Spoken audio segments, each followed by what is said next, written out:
अफनान साहब आपकी तरफ आऊँगा। अब ये मुल्क गिर एहतजाजी तहरीक का ऐलान हो गया है। गंडापुर साहब कह रहे हैं कि गोलियां चलेंगी, हम भी असलहा लेकर आएंगे, देख लेंगे किसके पास ज़्यादा एम्यूनेशन है। तो किस तरह डील करना है? गवर्नमेंट ने अब स्पेस देनी है उनको, या फिर पहले ही सप्रेस करेंगे इसको, जिससे आपका बयानिया, आपका मौक़िफ़ कमज़ोर पड़ता है? पीटीआई विक्टिम कार्ड प्ले करती है।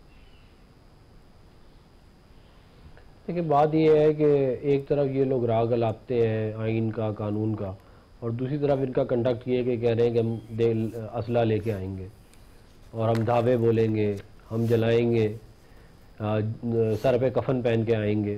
तो आइन और कानून में तो इसकी भी कोई गुंजाइश नहीं है ना।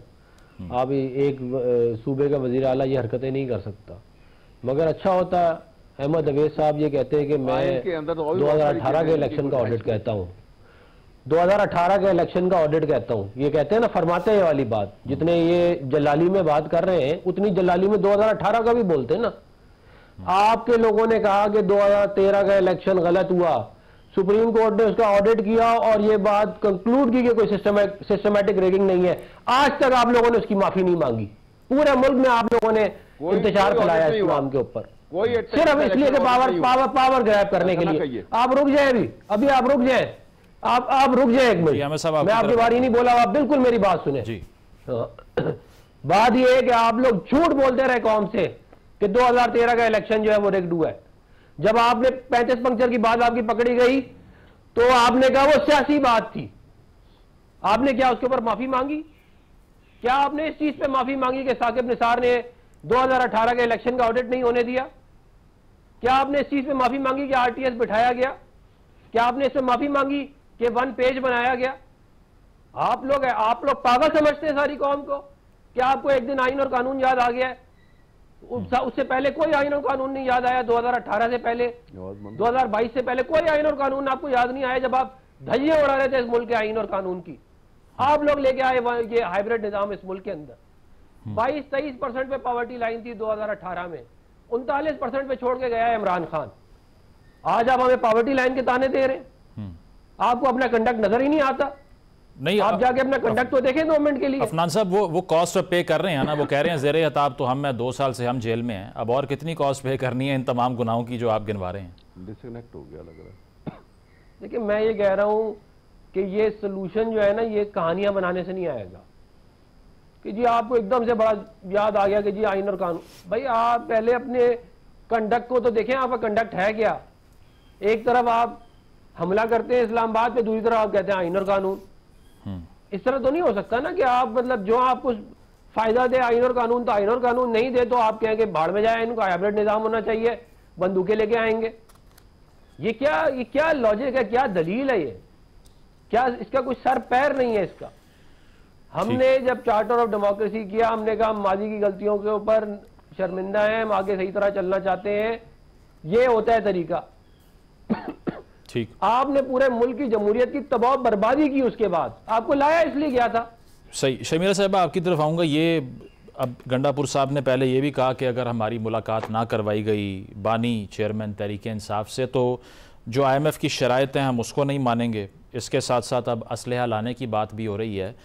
आपको लगता है PTI ने रियलाइज़ कर लिया है कि पॉलिटिकल टेम्परेचर नीचे चला भी जाए तो हालात जो हैं वो हमारे लिए साजगार तो नहीं हो रहे, तो फिर वे आउट सिर्फ ये है कि ये मोमेंटम बरकरार रखें जो बनाकर वो यहाँ तक पहुँचे हैं? देखिए जी, PTI की सियासत हमेशा से जारहाना रही है। That is how they have एक न्यूसेंस वैल्यू उन्होंने क्रिएट करने की कोशिश की। जब भी कोई फॉरेन डेलीगेशन आता है उससे पहले वह एहतजाज की कॉल दे देते हैं, या कोई इंपॉर्टेंट चीज होने वाली होती है मुल्क के अंदर, या कोई मुल्क की नेशनल इंटरेस्ट की कोई चीज आती है, वो कोशिश ये करते हैं कि उसके बीच के अंदर वो आके एहतजाज की कॉल दे दें या कोई धमकी दे दें। इसी तरीके से इनकी सियासत चलती है। And I feel that they think that this is the only survival.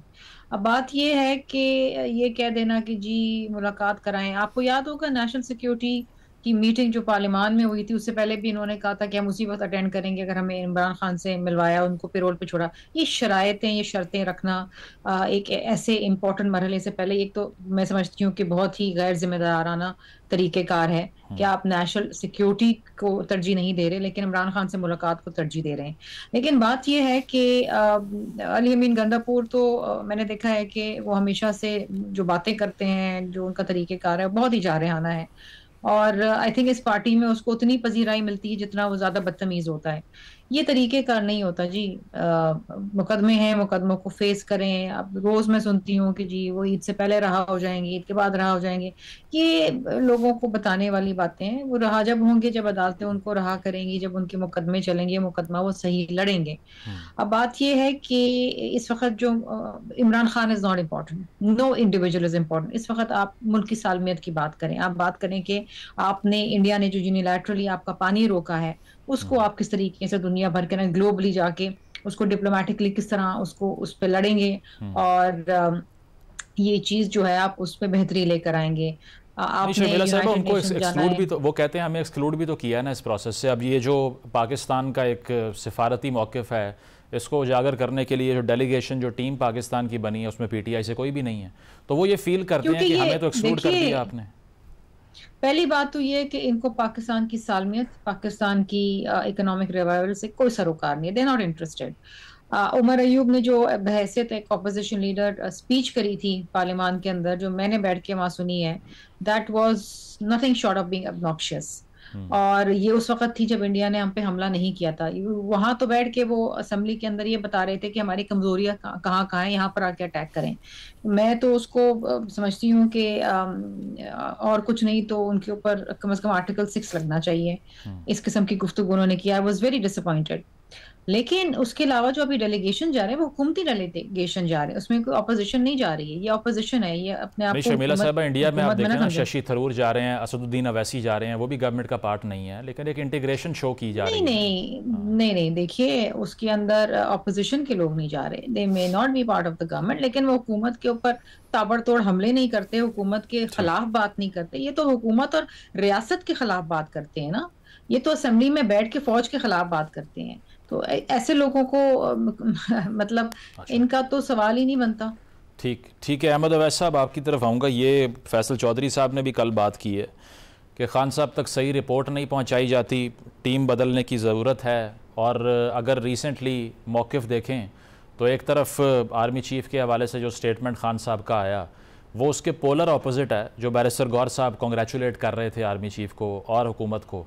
तो ये जो लैक ऑफ क्लैरिटी है, अब मसला तो यही है कि शायद जो टीम है उसका मौक़िफ़ वो है ही नहीं जो खान साहब का है। इस प्रॉब्लम का हल तो आपने ही करना है ना, मुस्लिम लीग नवाज़ ने तो नहीं करना। इसके लिए क्या करेंगे आप? देखिए, ये एक मसला अपनी जगह पे एक मौजूद है, इसलिए कि कम्युनिकेशन गैप है बहुत बड़ा। इमरान खान को बड़ी तगदौ के बाद जब मुलाकात का मौका मिलता है उसके साथ, तो वहाँ पर आप कागज़ का एक टुकड़ा भी, कोई कलम, कोई पेन, कोई चीज़ साथ से लेके नहीं जा सकते।